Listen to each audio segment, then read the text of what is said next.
Good morning students and welcome to Radha Rani free education. आज हम बात करेंगे क्लास 10th और चैप्टर नंबर 4। ये आपका हिंदी में है द्विघात समीकरण। हिंदी मीडियम बच्चे बहुत बार रिक्वेस्ट किए कि सर इंग्लिश में बना देते हो, हिंदी में समझ में नहीं आता, तो हिंदी में बताऊंगा मैं। इंग्लिश में भी बच्चे कर सकते हैं, जब हिंदी में समझा दूंगा इंग्लिश मीडियम कर सकते हैं, लेकिन इंग्लिश में कभी कभी हिंदी मीडियम बच्चे नहीं कर पाते, तो इसीलिए मैं चैप्टर 4 जो द्विघात समीकरण है, क्वाड्रेटिक इक्वेशन है, वो मैं हिंदी मीडियम में बना रहा हूँ। ओके बेटा, कोई एक क्वाड्रेटिक इक्वेशन क्या होती है, उसकी general form ax square plus B x plus c equal to 0 and a is not equal to 0। इसका अर्थ है ax square plus B x और c 0 होगा और a 0 नहीं होना चाहिए। इसका मतलब है x स्क्वायर 0 नहीं होगा। अगर मैं कहीं बोलूँगा 2x प्लस 3, क्या ये द्विघात समीकरण होगा? बिल्कुल नहीं। मैं कहूँगा 2x स्क्वायर, क्या एक द्विघात समीकरण होगा? बिल्कुल होगा, यस। अगर मैं कहूँगा 2x प्लस 3x प्लस 4 होगा क्या? यस, बिल्कुल होगा। मतलब ये जो स्क्वायर वाला होनी चाहिए, और ये bx और c हो या ना हो कोई मतलब नहीं है, और ये भी मतलब x स्क्वायर नहीं है तो नहीं होगा। तो अभी पहला क्वेश्चन वही दे रखा है। कभी कभी हम हल्का सोच के यही क्वेश्चन छोड़ते हैं और पेपर में आता है और हम गलत करते हैं। तो देखो फर्स्ट क्वेश्चन क्या दे रहा है, आप अभी देखो थोड़ा सा।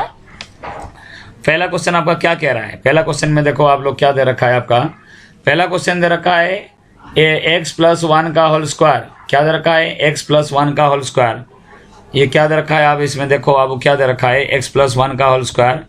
तो a प्लस बी का होल स्क्वायर होता है a square plus 2ab plus b square, इस टाइप का होता है आपका, ठीक है। तो a प्लस बी का होल स्क्वायर होता है a square plus 2ab plus b square, और इक्वल टू 2 इंटू एक्स हो गया 2x, 2 इंटू 3 ये हो गया आपका 6। तो इसका मतलब क्या हो गया आपका? ये चीज़ है। ओके बेटा, पहला जो क्वेश्चन से आप उसको सॉल्व करना है। जो राइट हैंड है उसको लेफ्ट हैंड में ले जाओगे। 2x प्लस में था, इधर माइनस हो गया, तो 2x कट जाएगा। ये -6 था, इधर आके +6 हो जाएगा, तो 1 और 6 7।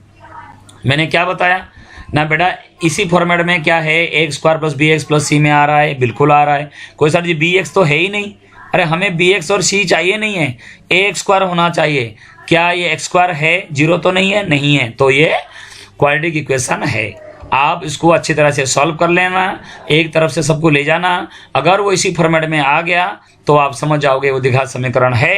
अगर ऐसे नहीं आ रहा है तो द्विघात समीकरण नहीं है, क्वाड्रेटिक इक्वेशन नहीं है। यहाँ हम देख रहे हैं कि x स्क्वायर प्लस 7 है, वो ऑलरेडी द्विघात समीकरण में है। सेकंड क्वेश्चन में हम आते हैं, इसको भी सॉल्व करना। -2 इंटू 3 -6 और माइनस प्लस 2x। तो ये जो प्लस था उधर जाके माइनस हो जाएगा, और ये -6 उधर जाके प्लस हो जाएगा। इसका मतलब कितना हो जाएगा ना, x square minus 4x plus 6। तो ये भी x square plus B x plus C की फॉर्मेट में आ रहा है, तो ये मेरा क्वाड्रेटिक इक्वेशन है। क्लियर हुआ बेटा? सेकेंड अच्छी तरह से देख लो।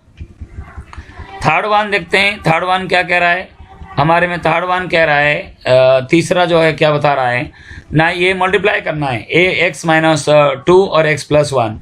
तो आप मल्टीप्लाई करोगे तो क्या होगा ना, x इंटू एक्स प्लस 1। तो इसमें आप x into x plus 1 minus 2 into x plus 1। तो मल्टीप्लाई तो आप कर लोगे अच्छी तरह से, मुझे पता है। मल्टीप्लाई बेटा आप कर लोगे, नहीं कर पाओगे। x into x plus 1 minus 2 into x plus 1, नहीं तो x square plus a plus b into x plus a b, कैसे भी करके ये दोनों को मल्टीप्लाई करोगे। 8th में पढ़ के आ रहे हो, तो ये आपका पहले x को x से करो, एक्स स्क्वायर, x को 1 से करो, -2 को 2 से करो, x से करो -2x, फिर x को 1 से करो x, फिर -2 को 1 से करो -2।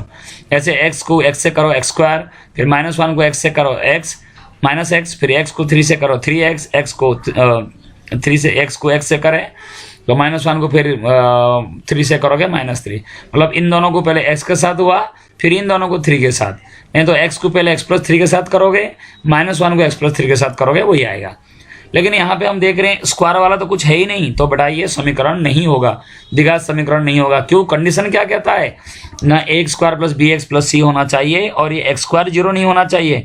यहाँ तो x स्क्वायर का कोई अता पता नहीं है, कहीं है नहीं ना बेटा, तो आप ये क्वाड्रेटिक इक्वेशन नहीं है। अब आ जाओ 4 में, आ जाओ 4 में भी वही है बेटा। दोनों को सॉल्व करोगे, दोनों मल्टीप्लाई करोगे, x इंटू 2x स्क्वायर, फिर आपका -3 इंटू 2x माइनस 6x, फिर x इंटू 1 ये आपका x, -3 इंटू 1 -3। क्लियर हुआ? ये तो आप 8th में गुना करके आ रहे हो। x इंटू, फिर राइट हैंड साइड में x इंटू x ये x square, x into 5x। तो ये दोनों जो प्लस था उधर ले जाओ, माइनस हो जाएगा। 2 में से 2x स्क्वायर में से x स्क्वायर गया, x स्क्वायर, ये हो गया -5x, और ये हो गया -5x -10x को सर ये तो 6x लिखा है, आप -5x कैसे पढ़ रहे हो? अरे बेटा -6x में से x चला गया, -5x नहीं हुआ, -5x और ये प्लस था इधर आके -5x हो गया 10x -10x और ये -3 को -3। बेटा बिल्कुल वो ax square plus bx plus c = 0 में आ रहा है, तो ये क्वाड्रेटिक इक्वेशन है। आ रहा है समझ में? हिंदी में कमेंट करके बेटा जरूर बता देना। हिंदी मीडियम बच्चे ज़्यादा कमेंट करते हैं सर प्लीज़ हिंदी में थोड़ा बता दो, तो आप लोग के लिए मैं हिंदी में ही बोल रहा हूँ और हिंदी में लिखा हुआ है तो बता सकते हो बेटा। हिंदी में ज़्यादा दिक्कत होती है, टाइपिंग हिंदी में थोड़ा मुश्किल होती है, इसीलिए ज़्यादा प्रयास मैं करता हूँ इंग्लिश मीडियम में करने के लिए। लेकिन हिंदी मीडियम भी बहुत बच्चे हैं स्कूलों में, एक सेक्शन इंग्लिश मीडियम है और सारे हिंदी में है, तो आप लोग बेटा पढ़ लो, कोई बात नहीं।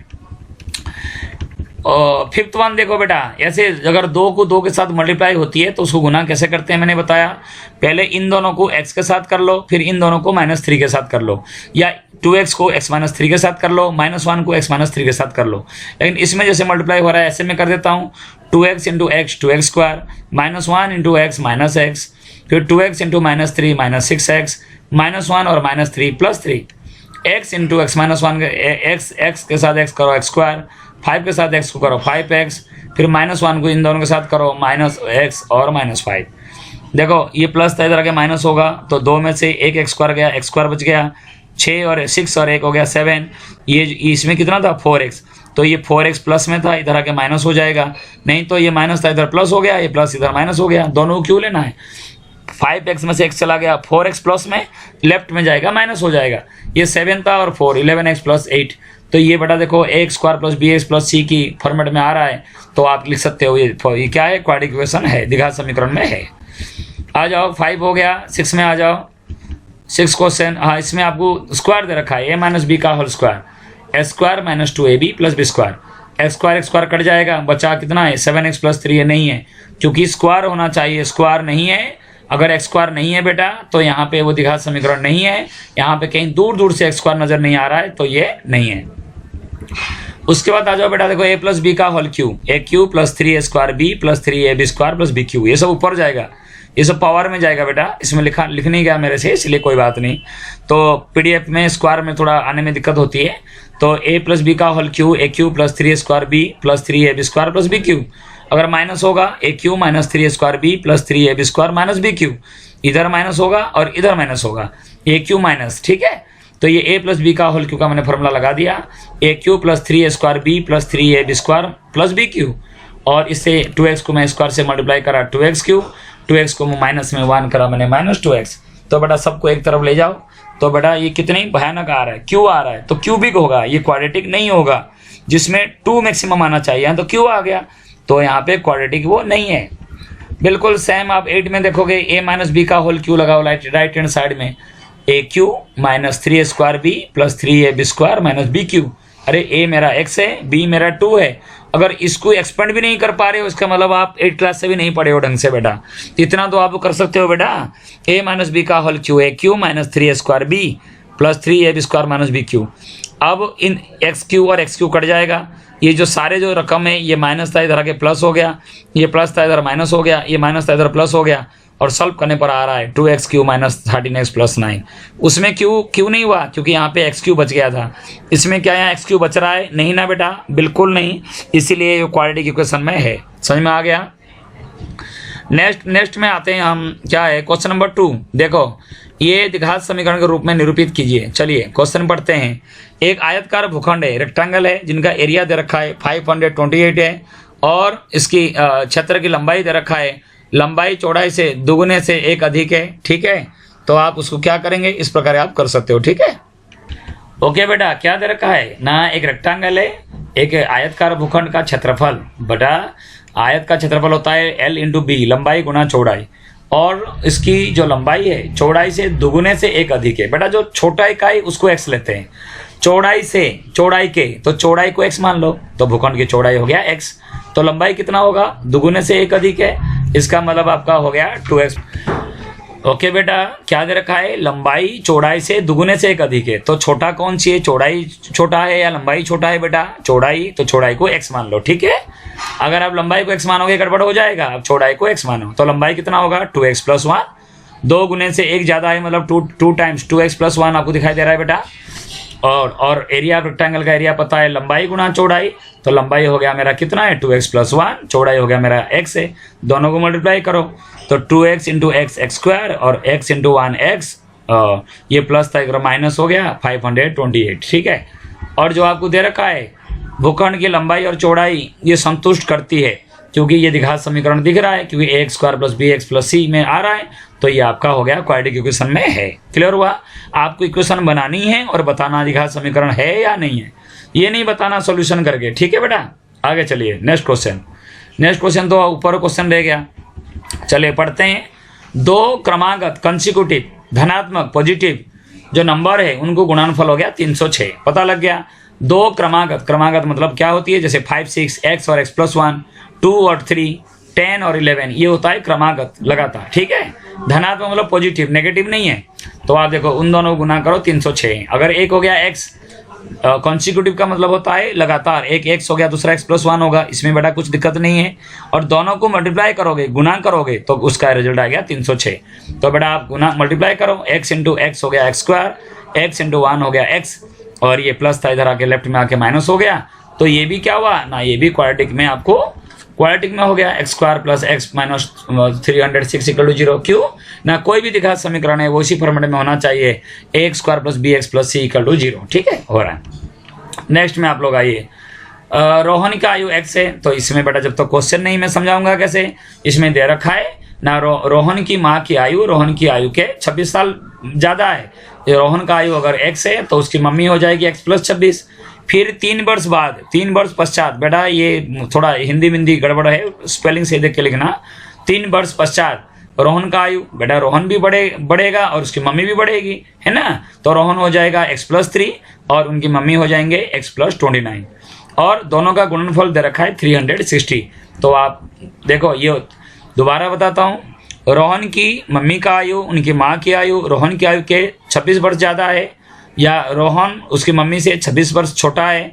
इसका मतलब रोहन का अगर x होगा, रोहन की माँ का x + 26, 3 वर्ष बाद रोहन की आयु और उसकी मम्मी की आयु का गुणनफल 360 है, दोनों को गुना कर दो, वो आपका 360, ठीक है। कैसे, x मैंने बताया अभी, x × x x², 3 × x 3x, x × 29 29x, 3 × 29, ये आपका हो गया कितना 87, 360, एक तरफ कर दो, वो आपका हो गया। तो ये आपका द्विघात समीकरण है। चौथा क्वेश्चन क्या दे रखा है बेटा, देखो चौथा, तो जब तक क्वेश्चन नहीं पढ़ेंगे उसको समझाना थोड़ा आपको दिक्कत होगा, क्वेश्चन बेटा ऊपर रह गया ना, इसलिए आपको दिक्कत हो रहा है। चलिए आप पहला का फोर्थ पार्ट आप पढ़िए। हाँ, ये पढ़ते हैं। हाँ, एक रेलगाड़ी 480 किलोमीटर की दूरी समान चाल से तय करती है। यदि उसका चाल 8 km/h कम होती तो वे उसी दूरी को तय करने में 3 घंटे अधिक समय लेती। मतलब जिस चाल से चल रहा था अगर 8 कम कर दिया गया तो 3 घंटे ज़्यादा समय ले रहा है। मेन चीज़ें समझ लो, वहाँ समझा देंगे, ठीक है। तो आप देखो क्या है, तो टोटल दूरी हो गया 480, माना जो उसकी दूरी है, जो चाल है, लेट द स्पीड है x km/h, हिंदी में लिखा है, आप तो पढ़ पा रहे हो। टोटल जो डिस्टेंस है 480 किलोमीटर है, तो total time taken, time = distance by speed 480/x। Clear हुआ? अगर 8 घंटे में कम कर दूं, अगर 8 घंटे, थोड़ा एक स्टेप और लिखना था, अगर मैं 8 km/h कम कर दूं तो नई स्पीड होगा x - 8 km/h, तो टाइम कितना लगेगा 480/x - 8। तो आप बताओ ये ज़्यादा समय ले रहा है या ये ज़्यादा समय लेगा? बेटा ज़्यादा समय ये माइनस वाला लेगा, क्योंकि वो स्पीड कम हो गया। तो इसमें से जब इसको माइनस करेंगे 3, बच्चे यही मिस्टेक करते हैं। बच्चे क्या करते हैं, पहले इसको लिखते हैं, माइनस में ये लिखते हैं, बराबर में 3, जो कि गड़बड़ हो जाता है। पहले माइनस वाला लिखोगे, फिर ये वाला लिखोगे 3। अब आप दोनों का एलसीएम ले लो, ये दोनों का एलसीएम अलग अलग हो, दोनों मल्टीप्लाई में आ गया। x आपको 480 के साथ मल्टीप्लाई हो गया, x - 8 इसके साथ मल्टीप्लाई हो गया, तो 480 × x 480x प्लस में 3640, फिर 3 × ये जो दोनों था इधर मल्टीप्लाई हो गया। फिर आप उसको सॉल्व करेंगे, जो आपका आया ये वाला रकम आ गया, तो वो क्या है ना, ये क्वाड्रेटिक इक्वेशन है, क्योंकि स्क्वायर में आ रहा है, x में आ रहा है, नंबर आ रहा है। तो कोई भी ax² + bx + c में आ रहा है और 0 है तो वो क्वाड्रेटिक इक्वेशन है। बड़ा उम्मीद करता हूँ आपको 4.1 बड़े प्यार से हिंदी मीडियम वाले बच्चों को आ गया होगा। इंग्लिश मीडियम भी कर सकते हैं, एक आधे लाइन हिंदी में, और क्या है, ठीक है बेटा। आगे देखो नेक्स्ट, इसमें क्वेश्चन नंबर आ जाओ 4.2 में, गुणनखंड विधि से। देखो विधि तो बहुत है बेटा, अभी स्प्लिटिंग द मिडिल टर्म हो गया, ठीक है ना। एक हो गया आपका क्वाड्रेटिक है, एक हो गया आपका कंप्लीटिंग स्क्वायर हो गया। तो ऐसे मेथड से आप कर सकते हो। चलिए पहले हम क्या करते हैं ना, पहले आप देखो 10 है तो 10 किसकी टेबल में आएगा ना, 5 2 जहाँ 10 है और दोनों को मल्टीप्लाई करो 10 आना चाहिए, दोनों को ऐड और सब्सट्रैक्ट करो, ये आपका माइनस होनी चाहिए। तो मैंने क्या करा 5 × 2 10 हो गया और -5 और 2 हो गया -3, तो ये आपको हुआ। तो इसका आपका क्या हो गया ना, इसको क्या करना है ना, कॉमन ले लो। अगर उसमें आप x कॉमन ले लोगे, x कॉमन ले लो, x-5 + 2 कॉमन ले लो, x-5, तो आंसर हो गया आपका x-5 x + 2 = 0, x हो गया 5, x हो गया -2 बेटा क्या होगा ना, द्विघात समीकरण का जो रूट्स है वो होगा 5 और -2। आपको समझ में आ गया कि कौन सी रूट है दोनों। दोबारा बताया, ये स्प्लिटिंग द मिडिल टर्म, ये मिडिल वाले टर्म को आपको तोड़ना है। कैसे तोड़ोगे, x² का कोफिशिएंट लेना है, यहाँ कुछ नहीं है 1 है, तो आपको देखना है कि यहाँ पे 10 × 1 10 हो गया, ऐसे दोनों का टेबल में 10 आना चाहिए। 5 × 2 10 हो गया और 5 में से 2 को माइनस करोगे 3 होगा। तो कहोगे सर ये माइनस था, यहाँ प्लस क्यों है, माइनस लगा दो, plus minus minus minus minus plus, ठीक है। ये हो गया मेरा पहला। दूसरा देखो क्या है, दूसरा दे रखा है ना 6 × 2 12 हो गया, 4 3 जहाँ 12 है, 4 में से 3 गया, ये आपका ये थोड़ा सा आपको दे रखा है, रॉन्ग दे रखा है बेटा, क्वेश्चन देख लेना, क्योंकि 4 में से 3 जाएगा आपका यहाँ पे माइनस होना चाहिए, यहाँ पे नहीं दे रखा है, तो ये थोड़ा मिस्टेक आपको दे रखा है। या तो क्वेश्चन में यहाँ माइनस होगा या तो ये प्लस और ये माइनस होगा, ठीक है बेटा, वो आपको ध्यान देना है। ये आपको थोड़ा मिस्टेक दे रखा है ये क्वेश्चन में। क्वेश्चन आप अपनी बुक से देख लेना, क्योंकि 4x में से 3x जाएगा तो माइनस में x आएगा, यहाँ प्लस में x है, तो ये आपका +4x कर देना, -3x कर देना, तो आपको सॉल्व हो जाएगा। ठीक है, समझ में आ गया, समझ में आ गया। नेक्स्ट क्वेश्चन की तरफ आते हैं। क्वेश्चन नंबर 3, क्वेश्चन नंबर 3 दे रखा है, √2 में से 5√2 को मल्टीप्लाई करेंगे वो 10 होगा, और 10 किस टेबल में आएगा 5 × 2, और 5 और 2 को ऐड करोगे 7 आएगा। पहले x² का कोफिशिएंट देखो क्या है, गुणांक हो गया √2 और कांस्टेंट टर्म हो गया 5√2, दोनों को मल्टीप्लाई करो वो 10 हो गया। तो 10 का ऐसे दो फैक्टर में मल्टीप्लाई करोगे, ऐसे दोनों ऐसे नंबर लोगे, मल्टीप्लाई करोगे 10 आना चाहिए, दोनों को ऐड करोगे सब्सट्रैक्ट करोगे वो 7 आना चाहिए, दोनों को ऐड करने पर 7, इसीलिए 5x और 2x आपका आ गया। इन दोनों में कॉमन आपका x होगा, इन दोनों में कॉमन आपका √2 होगा, क्योंकि √2 से √2 गुना करोगे 2 आता है, तो √2 + x और √2 + x दोनों आ गया, तो √2x + 5 = 0, √2x = -5 और x = -5/√2 ऐसे, और ये हो गया x + √2 = 0, x = -√2, ठीक है। 4 में देख लो, आप एलसीएम ले लो, एलसीएम ले लोगे, ये 16x² - 8x + 1 = 0, क्योंकि जो नीचे जो होती है डिनोमिनेटर इधर आके मल्टीप्लाई, इधर डिवाइड, इधर मल्टीप्लाई हो जाएगा, 0 × 8 = 0 हो गया। तो इसके बाद ये 16 × 1 16 और 4 जहाँ 16 है, तो -4x और -4x कर लेना। आगे तो आप कर सकते हो बेटा, मैंने समझाया भी है। तो इन दोनों में कॉमन क्या ले लोगे, 4x बचेगा, 4x - 1, इन दोनों में कॉमन ले लो -1, तो 4x - 1। बच्चे यहाँ प्लस करते हैं, नहीं, माइनस माइनस प्लस होती है, माइनस कॉमन ले रहे हो तो माइनस लेना है। तो आपका आया 4x - 1, 4x - 1, तो ये आपका आ जाएगा x = 1/4, x = 1/4। क्यों, 4x - 1 = 0, 4x = 1 एंड x = 1/4, ठीक है बेटा। पांचवा भी ऐसे 100 × 1 100 हो गया, 10 × 10 100 होता है, 10 को 10 से जोड़ेंगे 20 होगा, तो ये भी आपका ऐसी है, कोई ऐसे इशू नहीं है। अब आते हैं क्वेश्चन नंबर 2, क्या कह रहा है ना, जो उदाहरण 1 को उसको भी आप हल करना है। उदाहरण 1 में दे रखा है जो क्वेश्चन है वो देखो, दोनों को मल्टीप्लाई करने पर 324 है, और 324 किसके टेबल में आएगा 36 × 9 में, और दोनों को ऐड करोगे 45 आ रहा है, तो इसको बेटा आपको सॉल्व करना है, ठीक है। अब आ जाओ, इसमें भी क्वेश्चन 3 से थोड़ा इंपॉर्टेंट है। ऐसे दो संख्याएं ज्ञात कीजिए जिनका योग 27 है। तो बेटा एक नंबर, अगर दोनों के पास 27 रुपए हैं, अगर आपके पास x है तो दूसरे पास 27 - x होगा, और दोनों का गुणनफल 182 है। According to question x × 27 - x। देखो बेटा, दोनों का मल्टीप्लिकेशन, दोनों का मल्टीप्लाई करो कितना ना 182, तो एक नंबर हो गया x, दूसरा हो गया 27 - x, तो x × 27 - x = 182, x में से 27 को मल्टीप्लाई करो 27x + -x² = 182। इन दोनों को राइट हैंड साइड ले जाना, क्योंकि -x² में रहेगा तो आपको थोड़ा सॉल्व करने में दिक्कत है। इन दोनों को मैं राइट में ले गया, ये माइनस था उधर प्लस हो गया, ये प्लस था उधर माइनस हो गया, इक्वेशन आपको आ गया। 182 किसके टेबल में आएगा 14 × 30। देखो दोनों को मल्टीप्लाई करो 182 और दोनों को माइनस कर दोनों को ऐड करोगे 27। इसके लिए आप प्रैक्टिस करना पड़ेगा कि splitting the middle term 8 class में आप भर भर के करे हो बेटा, नहीं है तो आप 8 क्लास की जो क्वेश्चन है वो थोड़ा देख लेना, नहीं है तो आप मुझे पूछना, मैं करा दूंगा। फैक्टर एंड कैसे फैक्टराइज निकालते हैं वो बताऊंगा। तो एक नंबर आपका 13 आ गया और दूसरा उससे एक ज़्यादा है तो 14 है, या एक 14 है तो दूसरा क्या हो गया, एक 13 और एक 14 हो गया। पूछा है कि कौन सा है, ऐसे नंबर कौन सी है, दोनों को जोड़ने पर 27 होगा, तो एक 13 होगा, एक 14 होगा, एक 14 होगा तो एक 13 होगा, एक 14 है तो 15 नहीं करना है कि दोनों मिलकर 27 है बेटा। 14 है तो 27 माइनस 14 इक्वल टू 13, तो 13 और 14 उसका आंसर है। ठीक है। दो क्रमागत धनात्मक पूर्णांक, ये कंसिक्यूटिव मतलब होता है, एक हो गया x तो दूसरा हो गया x+1। लगातार का मतलब होता है जैसे 5, 6, 10, 11, 20, 21, तो एक x हो गया तो x+1। जिनके वर्गों का योग, तो इसकी स्क्वायर करो, इसका भी स्क्वायर करो, 365 है। तो a प्लस बी का होल स्क्वायर लग गया, a square plus 2ab plus b square 365। तो इसको आप x square square 2x square plus 2x minus 364 equal to 0।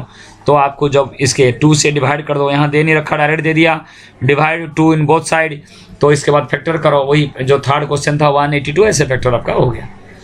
Question number 5 में अगर आप आएंगे, एक समकोण त्रिभुज की ऊंचाई उसके आधार से 7 सेंटीमीटर कम है। बेटा इसके लिए ट्रायंगल की जरूरत है, ट्रायंगल तो मेरे पास है नहीं, फिर भी मैं बना देता हूँ एक छोटा सा ट्रायंगल। देखो कैसे ट्रायंगल बना रहा हूँ मैं। देखिए बेटा नेक्स्ट क्वेश्चन क्या दे रखा है ना, एक समकोण त्रिभुज की ऊंचाई उसके आधार से 7 सेंटीमीटर कम है। अगर एक मैंने ट्रायंगल बनाया जो राइट ट्रायंगल है, उसको आधार को मैंने x माना, तो उसकी ऊंचाई जो हाइट है x-7 है।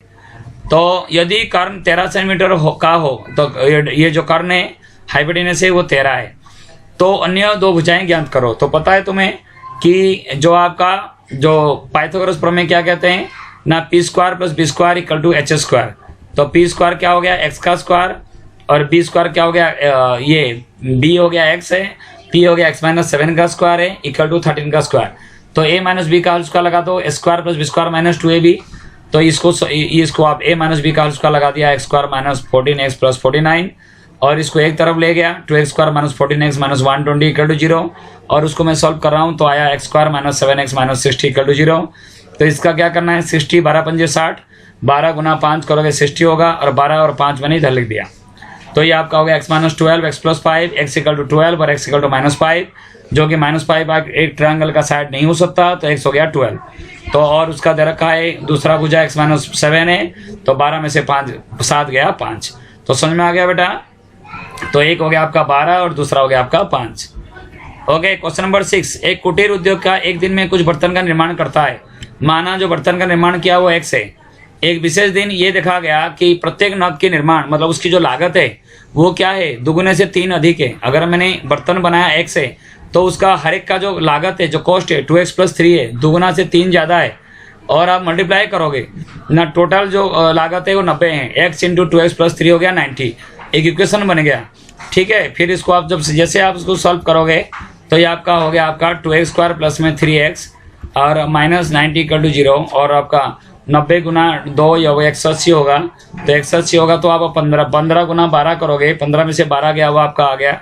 सो x कॉमन ले लो, 2x माइनस 2x प्लस 15, और आपका 6 कॉमन ले लोगे, वो आपका क्या आ जाएगा ना, आपका 2x प्लस 15। तो 2x plus 15 x minus 6 equal to 0, तो 2x equal to minus 15 and x equal to 6 आ गया समझ में।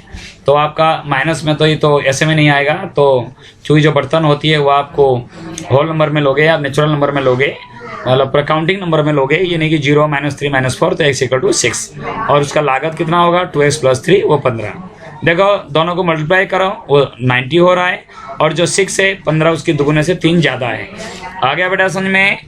तो आउटसाइड थोड़ा ज़्यादा शोर हो रहा है बेटा, इसलिए मैंने आपको ये पहला वीडियो जो आपको 4.1 4.2 करवा दिया, और आगे नेक्स्ट वीडियो में आपको 4.3 और 4.4 में आपको करा के भेजूंगा। उम्मीद करता हूँ बेटा आपको समझ में आ गया होगा, और तो लाइक सब्सक्राइब कमेंट तो मतलब ज़रूरी है बेटा, तो ज़रूर आप उसको करना। ओके बाय बेटा, टेक केयर बेटा।